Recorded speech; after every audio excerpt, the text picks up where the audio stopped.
Let's say that you're a home chef. Nothing crazy, but you've got a little game in the kitchen. Every once in a while, you'll pick up something fancy like wagyu and you'll mess around with it. Now imagine you're at a party and you're chatting with a stranger about a new recipe that you're excited about. Now imagine that that stranger leaves the party, goes to your house, steals your car and brings it back 6 months later with a full-size pizza oven in the trunk and a stand mixer where the glove box used to be. It still runs the same, but now it's painted to look like wagyu, since you love wagyu so much. Insane, right? Well, that weird stranger is MTV, and that's the exact premise of one of the most successful car shows of all time. Pimp My Ride became a phenomenon, and in the process turned a small California custom shop into a household name. But what happens to a company when they go from being known for cool bodywork to being famous for installing low-res TV screens on any flat surface they could find? Monitors in the bumpers, man! Oh my God! Today we're gonna find out how an underground celebrity body shop turned into a mid-2000s punchline. Then see how they've stayed on TV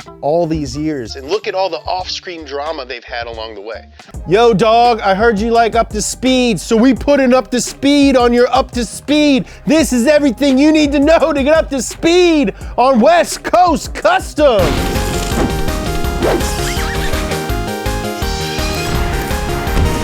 Huge thanks to GPD and carparts.com for sponsoring today's video. When you're looking for a quick and smart way to... Clumsy Carl, what are you doing, man? I'm right in the middle of shooting an ad. Toot toot, can't hear you, cousin, I'm racing.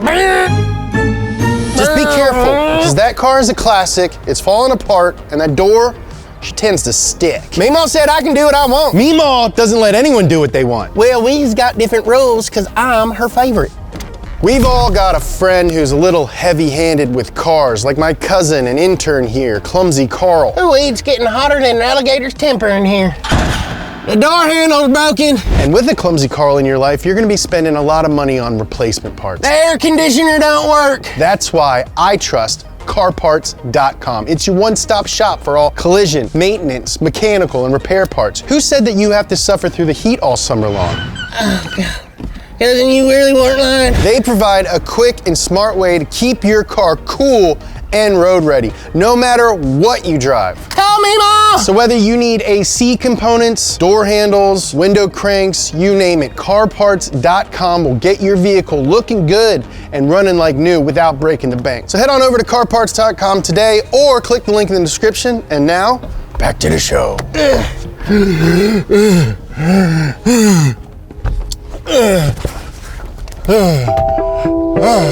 What's up, everybody? It's your boy, J to the P, James Pumphrey. Pop up and down headlights. Pop up and down headlights. Los Angeles, California, the city of angels. Surfing in the morning, earthquake drills at night, and in between chilling with the Beach Boys. Y'all know Hollywood Boulevard has stars, but did you know it has cars? Southern California has one of the world's great car cultures. It started with hot rods in the 50s and 60s and was perfected by the Chicano lowrider and G-funk scenes. By the early 90s, West Coast hip-hop had made an icon out of the 64 Impala. And as we all know, the Lexus flexes from Long Beach to Texas. Cars are as essential to our local identity as the terrible fries at In-N-Out. And it was this culture that inspired a young Ryan Friedlinghaus. Ryan grew up as a car nerd and worked in his dad's liquor store saving money to open his own shop. And in 1994, his dream became a reality when he opened West Coast Customs in Laguna Niguel, a bedroom city south of LA, and started staffing up. He didn't know it at the time, but he was slowly putting together a team that America would fall in love with, then fall out of love with, and then fall back in love with. One of those guys was Quentin Dodson, or Q as it would come to be known.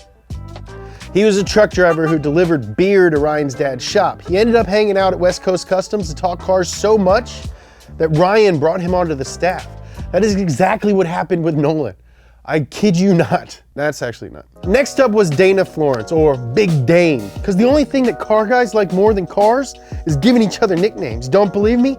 Ask Noel Gang, Jack Zobe, Jer Bear, Or Joe Webstensteiner. Big Dane showed up to the shop one day to get hydraulics put on his lowrider. It was the 90s after all, but instead of hydraulics, Ryan installed an air system that would give him the same effect, but smoother and lighter. Dane was impressed enough that he not only joined the shop, but he gave Ryan his most valuable piece of advice. Get out of Orange County. Now, if you're not from Southern California, where we are, Orange County is home to Laguna Beach, Disneyland, and about 3 million retired dentists. And unless West Coast Customs was gonna install dubs on Big Thunder Mountain, they had to move. So in 1998, they packed up and moved someplace more welcoming for what they did.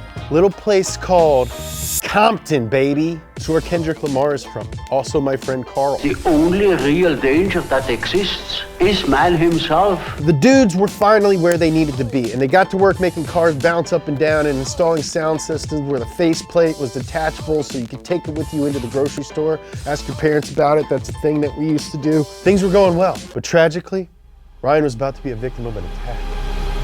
A shack attack.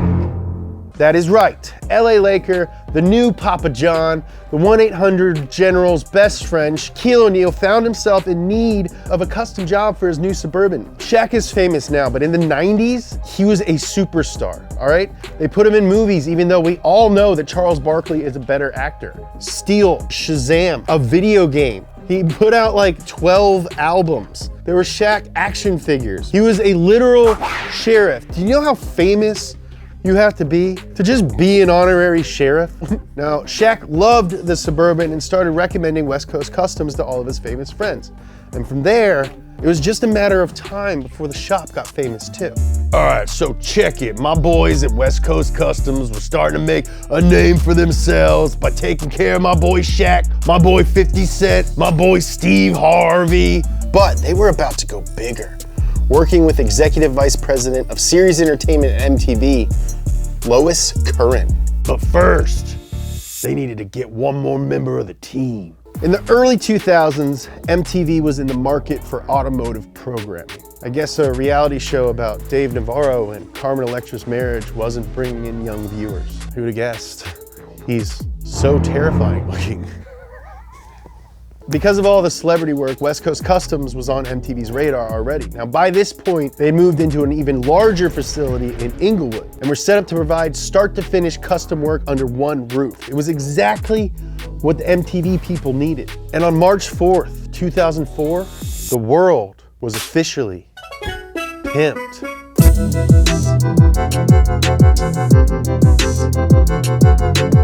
Now, if you've never seen Pimp My Ride, here's the basic idea. Someone with a terrible car shows the cameras all the things that suck about what they're driving. And their friends and family talk about how embarrassing it is to be seen with them in their crappy car. Suddenly, X to the Z Exhibit surprises them and roasts them mercilessly in between cutaways to his own music videos, all right? But your car's a piece of shit,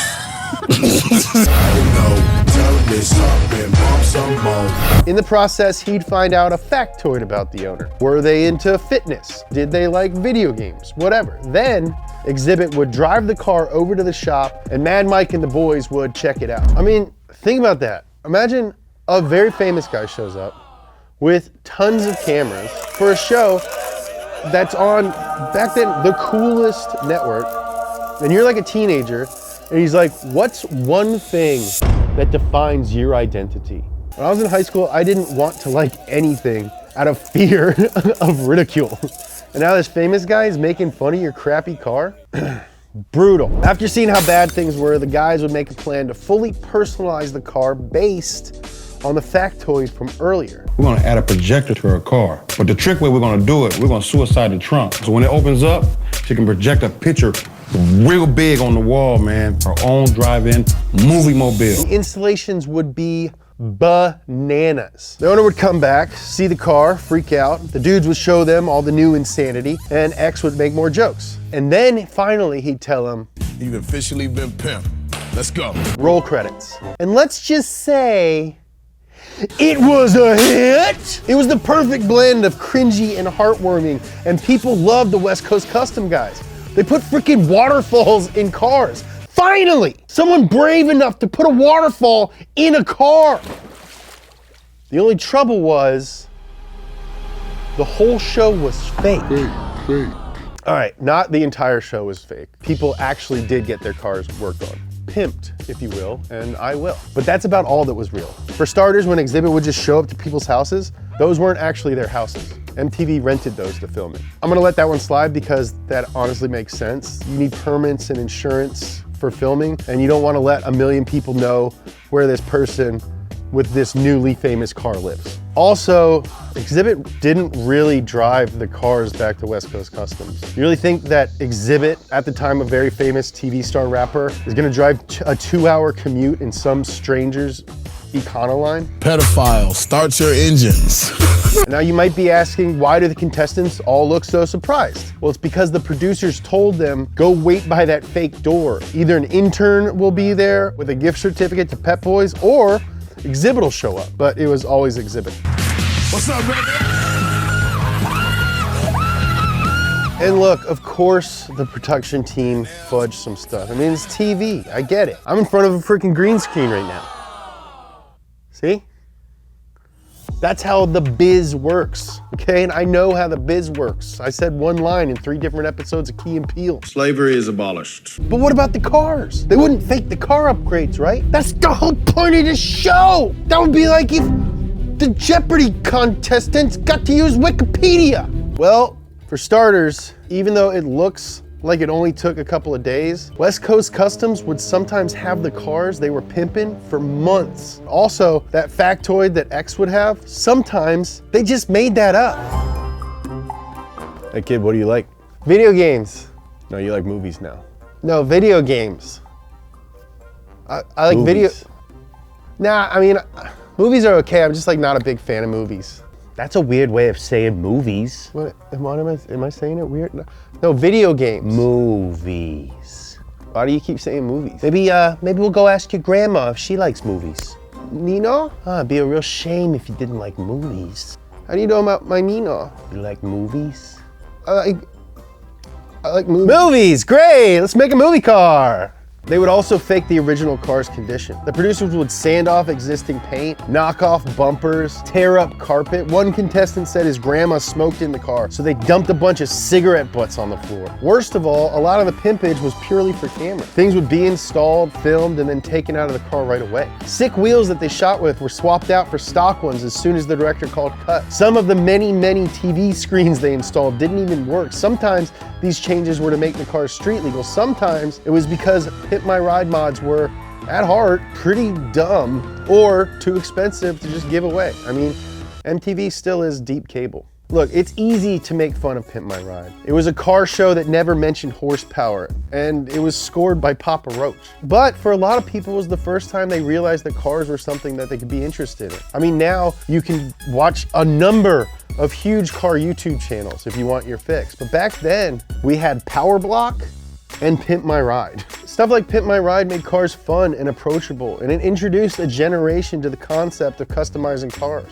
As someone whose job it is to make cars fun and approachable, I have to give West Coast Customs, MTV, and Exhibit some credit. They pimped so that people like me could also pimp. Nothing's cooler than putting realistic human genitalia on a truck. The longer Pimp My Ride ran, the higher the profile of West Coast Customs got. But the notoriety came with a trade-off. They were doing really stupid stuff to cars on TV. I mean, who actually wants a full-size popcorn maker in their car? Like the Jurassic Park guy said, your scientists were so preoccupied with whether or not they could, they didn't stop to think if they should.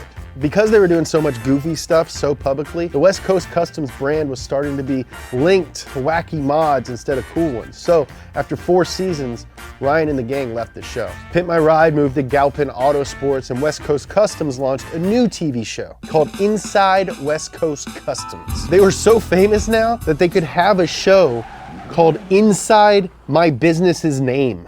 That's like Gwyneth Paltrow's show being called Inside Goop. This is the show that the guys wanted to make from the beginning. It keeps the approachability of the MTV show, but it incorporates more actual information. On every episode, Ryan gets a project and you see it from start to finish. If Pimp My Ride is a box of glazed donuts, Inside West Coast Customs is steamed broccoli with just a squeeze of lemon for flavor.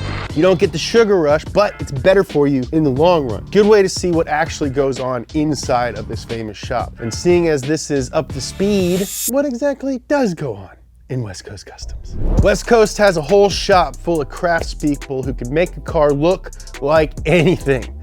A lead designer works with the customer to lock down what they're going for. And then a talented team of painters, fabricators, and electricians make it happen. They can manufacture fiberglass parts in-house. They can design wheels. They can make parts of your car light up in a way that violates the rules of God and nature. I'm not gonna lie, it's impressive. They still rarely mention horsepower because most of their work is cosmetic, but that's fine. The new TV show premiered on Discovery as Street Customs, but changed its name and its network a few times and ended up as Inside West Coast Customs on the Motor Trend channel. That's how famous these guys are. You know how hard it is to get one TV show, much less multiple TV shows on multiple networks? People wanted to work with them. The show now is a more honest look at car customization and who gets their cars customized? Car people, rich celebrities, and corporations? There is a lot of cross promotion. If you played a drinking game where you took a shot every time they mention a brand, you die of alcohol poisoning before they even get to the paint job. I'm not gonna knock it. You know, you watched me do an ad read in this video. You gotta pay for stuff. Stuff is expensive, especially if you do car stuff. Do I wish we would have started a cooking channel? Maybe, but then we wouldn't get to work with the fine folks at eBay Motors. eBay Motors. These things cost money. By now, West Coast Customs is pretty much a household name, and that's due to their TV shows, certainly, but they also do some legitimately creative work. The stuff they've done for Shaq alone is super famous. But off camera, some controversies have followed them. 2014, West Coast Customs was investigated by the US Department of Labor for wage violations. They found that by misusing weekly salaries, the company was paying its workers as little as $6 an hour, well below minimum wage. The USDL also accused the company of misclassifying employees as independent contractors and failing to keep records of employee hours worked. The company paid a settlement of back wages and civil penalties to employees, but exploitation like that isn't really a great look for a guy whose Twitter handle is literally @selfmaderyan. Speaking of kind of weird stuff, one night will.i.am drove his $700,000 West Coast Custom to his own listening party in Hollywood, and when he left that night, he tweeted that the car had been stolen! He followed that up with tweets asking, "Give me back my car, come on!" And that the joke of having his car stolen was getting old. Then Ryan Friedlinghouse replied, "Are you serious? Oh, not after all that hard work," but told him not to worry because West Coast Customs had installed a tracking device. And a few hours later, Ryan tweeted, "We found it! Thanks to #technology!" Making sure to link to the official West Coast Twitter account. At no point in this process did anyone let the authorities know, file an incident report, or even technically call West Coast Customs. It just all happened on Twitter. You know, the way stuff happens when it's really happening. It all seems like a publicity stunt, but for the life of me, I can't figure out what they're publicizing. GPS? The car in question is, of course, a DeLorean that will.i.am insisted wasn't actually a DeLorean. He had a number of cars done by West Coast Customs, including a $900,000 Volkswagen Beetle. That's 1,000 times more than you have to pay for a Beetle. The car was originally being done by The Garage, but will.i.am kept changing his mind on what he wanted, not realizing that building cars from scratch takes time, and eventually he brought it back to the West Coast. I'm not saying someone should steal it, I'm just saying it would be very funny if someone did. These days, the company is a full-on empire. They have franchises all over the world and even a roller coaster at Six Flags, putting them in the same league as the movie Terminator Salvation. Their newest home is a 60,000 square foot complex in Burbank, home to Bryce Canyon, Disney Studios, and about 3 million retired dentists. While some of their tactics have been sketchy and some of their builds have been goofy, there's not a shop in the world that has done more to introduce cars to a wide audience. It's difficult for potential car people to know where to start. Cars are intimidating. So are a lot of car people. There's a lot to know, and sometimes when you're a kid asking questions, you get made fun of for it. West Coast made them approachable by making them fun. So to a generation of enthusiasts, you just got pimped. Thank you guys so much for watching Up to Speed and everything else on Donut. Make sure you hit that subscribe and like button so we know that we're doing a good job. It's really the only way to tell. If you want to learn more about West Coast Customs and Pimp My Ride, check out this episode of Wheelhouse where Nolan dives deep into it. If you want to get yourself some merch, go to donutmedia.com. Follow me on Instagram and Twitter at James Pumphrey. I love you, Dad. Have you guys seen my keys?